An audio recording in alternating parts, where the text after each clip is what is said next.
Ciao everyone, it's Marchettino and today we're testing a wolf in sheep's clothing. And nope, this is not a quadrifoglio.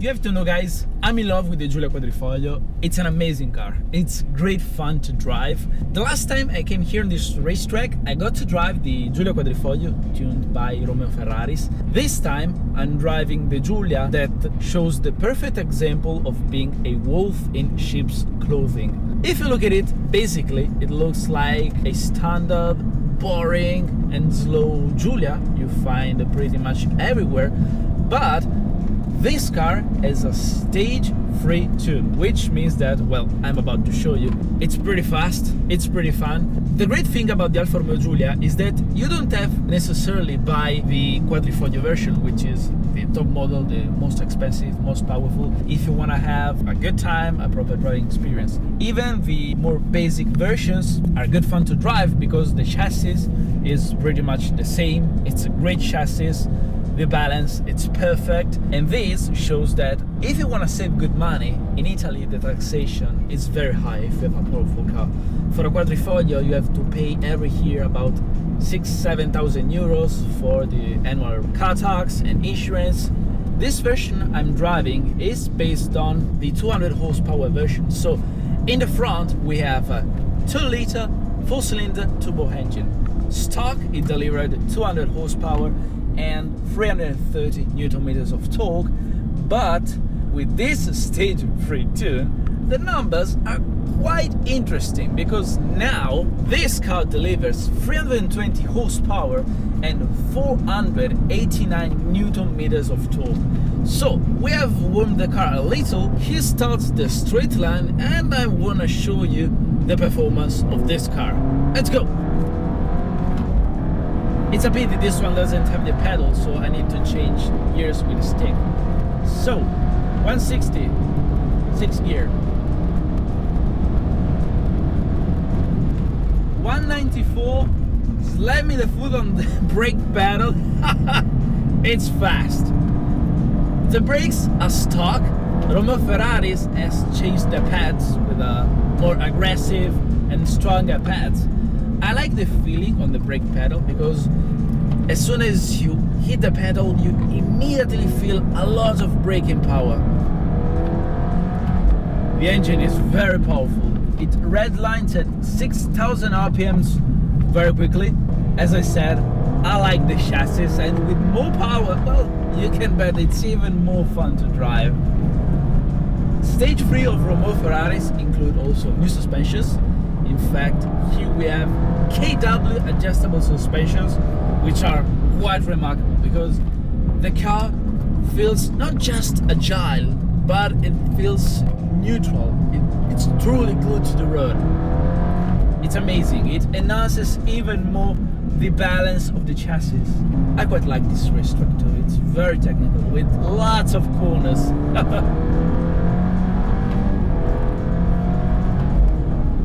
It's not really that loud, but it's okay because just look at it. It's a car that doesn't really have to grab attention. So basically, the exhaust is stock. Romeo Ferraris has fitted 200 cells catalyst and they removed the OPF. Straight line one more time.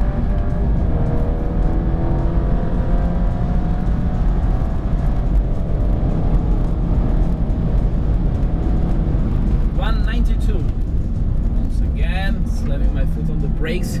So basically, if you look at the engine bay, everything looks stock. Of course, the ECU has been reflashed. The turbo is a stock one, but it has been increased.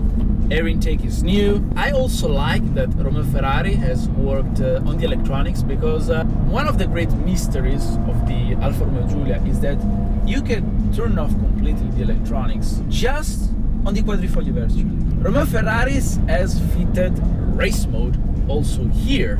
The electronics is off. The car feels even more sharp and aggressive to drive.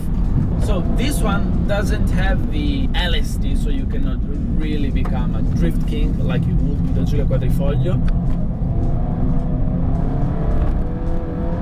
But you can feel that the car is more nervous. And I mean, it's a rear-wheel drive, fun and powerful car. So why, Alfa Romeo, you avoid me from turning the electronics off?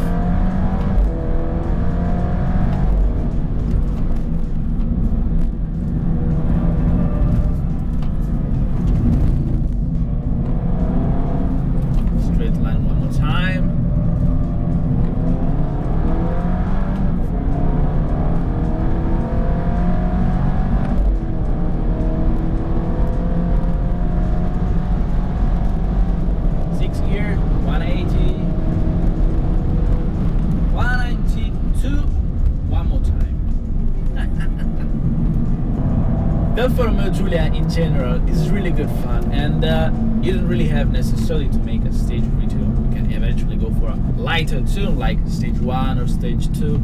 The great thing about this engine is that it's literally the same engine with the same turbo you find on the more powerful Giulia Veloce. So basically Alfa Romeo has created lots of models basically with the same car but with different electronics. So here's why I'm telling that this car has a great potential, and if you want a fun car without spending a lot of money for the Quadrifoglio, I think a soft Giulia with a stage 3 tune offered by Romeo Ferraris, I think this is a good deal. I'm not sure about these wheels. I would go for more low profile wheels, let's say it. But just look at the tires. This car is fitted with Michelin Pilot Sport 4S. Just make yourself a few questions, considering that finally Alfa Romeo has decided to put these tires on the Giulia, but on the GTA M, the most hardcore, powerful and badass Giulia ever made. This tells you how good these tires are, and driving here around the track, lap after lap, these tires hit up properly and you truly feel the traction these tires offer. They're amazing. So now let's go on public roads, because of course this is not a track day car, but I wanted to show you the full potential, the real performance, and where else. The racetrack is the best place, but let's see how is it like to drive such a tuned Alfa Romeo Giulia on public roads.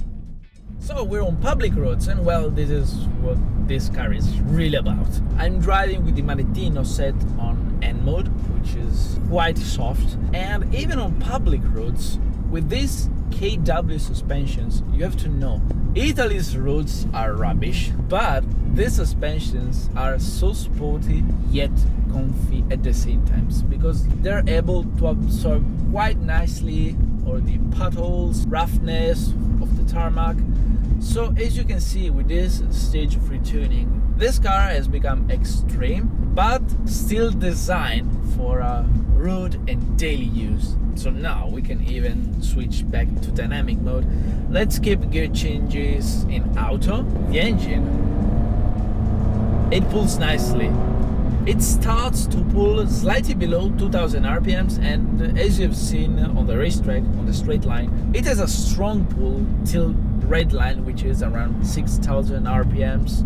So overall, in Italy you can get a second-hand Giulia with a 2-liter engine for about 22,000 euros racing. It's a good deal. With a slight tuning, you have a great car which is seriously fun to drive. It has a very good handling, a perfect balance.